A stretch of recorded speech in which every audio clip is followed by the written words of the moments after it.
سامعین کی خدمت میں سبیحہ کا پرخلوص آداب۔ ایکسٹرنل سروسز ڈویژن آل انڈیا ریڈیو کی Urdu service social media live میں آپ سبھی کا استقبال ہے۔ پیش خدمت ہے اردو نیوز میگزین۔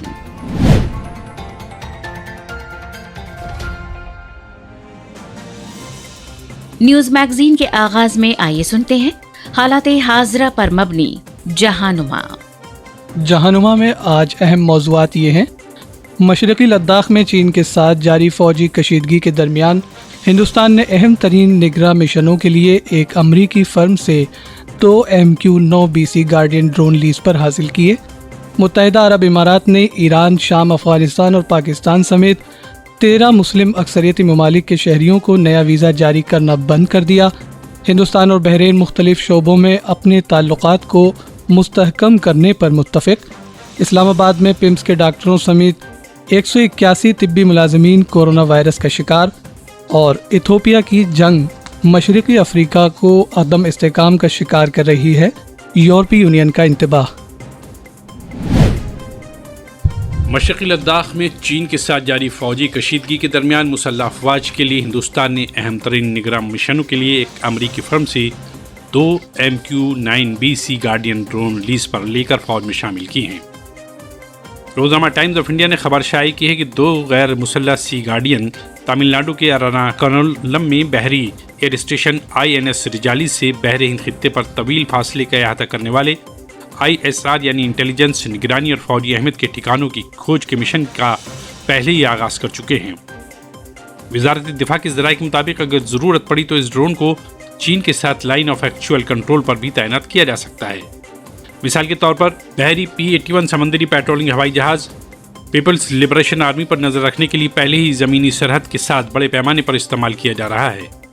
امریکی فرم جنرل ایٹمکس سے 2 ڈرون کو لیز کو 18 سے 30 ہنٹر کلر ہتھیاروں سے لیس سی گارڈین یا MQ-9 ریپر ڈرون خریدنے کے ہندوستان کے منصوبے کی پیشکش کے طور پر دیکھا جا رہا ہے۔ ان میں سے 6 ڈرون کی خریداری جلد کی جا سکتی ہے۔ ان دونوں سی گارڈین کو امریکی فرم جنرل ایٹمکس سے 1 سال کے لیے لیز پر لیا گیا ہے، جس میں مزید 1 سال کی توسیع کی جا سکتی ہے۔ ٹرمپ سے بائیڈن انتظامیہ میں آنے والی تبدیلی کے باوجود یہ لیز ہندوستان اور امریکہ کے مابین جاری اسٹریٹجک شراکت داری کی ایک اور واضح علامت ہے۔ ذرائع نے بتایا کہ دونوں ڈرون نے جنہیں بحریہ کے لیے وزارت دفاع کے ہنگامی حصول کی تفویض کردہ اختیارات کے تحت حاصل کیا گیا ہے، 21 نومبر کو اپنے ISR مشنز کا آغاز کر دیا تھا، وہ انتہائی عمدہ کارکردگی کا مظاہرہ کر رہے ہیں۔ انہوں نے کہا کہ دونوں ڈرونز کے لیے انٹیلیجنس ڈیٹا کو نیوی کے NSO نیٹ ورک میں فیڈ کیا جا رہا ہے۔ بحریہ کو اس ضمن میں بنیادی ڈھانچہ قائم کرنے یا کل پرزوں کے لیے بھی کوئی انتظامات کرنے کی ضرورت نہیں ہے۔ اس کے ڈرون کی زیادہ سے زیادہ پروازی حد 5500 سمندری میل ہے اور یہ 35 گھنٹے تک پرواز بھر سکتا ہے۔ نیز بحریہ سے بحر ہند کے خطے میں خلیج فارس سے آبنائے ملاقہ تک موجود فوجی اہمیت کے تمام پوائنٹس کی نگرانی کے لیے تعینات کر سکتی ہے۔ واضح ہے کہ 1 اکتوبر سے نافذ ہونے والا نیا دفاعی حصول کا ضابطہ کار نیز دفاعی حصولی کا سابقہ مینول فوری آپریشنل تقاضوں کے لیے فوجی ساز و سامان اور پلیٹ فارمز لیز پر حاصل کرنے کی اجازت دیتا ہے، اور اس سے وقت کی تاخیر اور ابتدائی سرمایہ لاگت بھی کم ہو جاتی ہے۔ ایک سرکاری بزنس پارک کی جانب سے جاری کردہ دستاویز کے مطابق متحدہ عرب امارات نے ایران، شام، افغانستان اور پاکستان سمیت 13 مسلم اکثریتی ممالک کے شہریوں کو نیا ویزا جاری کرنا بند کر دیا ہے۔ البتہ رائٹرز کے رابطہ کرنے پر متحدہ عرب امارات کی فیڈرل اتھارٹی برائے شناخت اور شہریت نے اس پر فوری طور پر کوئی تبصرہ نہیں کیا۔ واضح رہے کہ متحدہ عرب امارات میں سفارتکاروں پر سعودی عرب میں بم حملے کے بعد فرانسیسی سفارت خانے کی جانب سے اپنے شہریوں کو چوکسی برتنے کی اپیل کے 1 ہفتے بعد ہی یہ سرکولر نافذ کیا۔ اس حملے کی ذمہ داری اسلامک اسٹیٹ نے لی تھی۔ جدہ میں پہلی جنگ عظیم کی یادگاری تقریب کے دوران ہوا یہ دھماکہ برسوں میں پہلا حملہ تھا، جس میں غیر ملکیوں کو نشانہ بنانے کی کوشش میں بارودی مواد استعمال کیا گیا تھا۔ ہندوستان ٹائمز اس ضمن میں رقم تراز ہے کہ خلیجی ریاست کے اسرائیل کے ساتھ باضابطہ تعلقات قائم کرنے کے 2 ماہ بعد ویزا پر یہ پابندی سامنے آئی ہے۔ اس اقدام سے کئی دہائیوں سے جاری عرب پالیسی میں اہم تبدیلی ہوئی ہے اور اس نے کچھ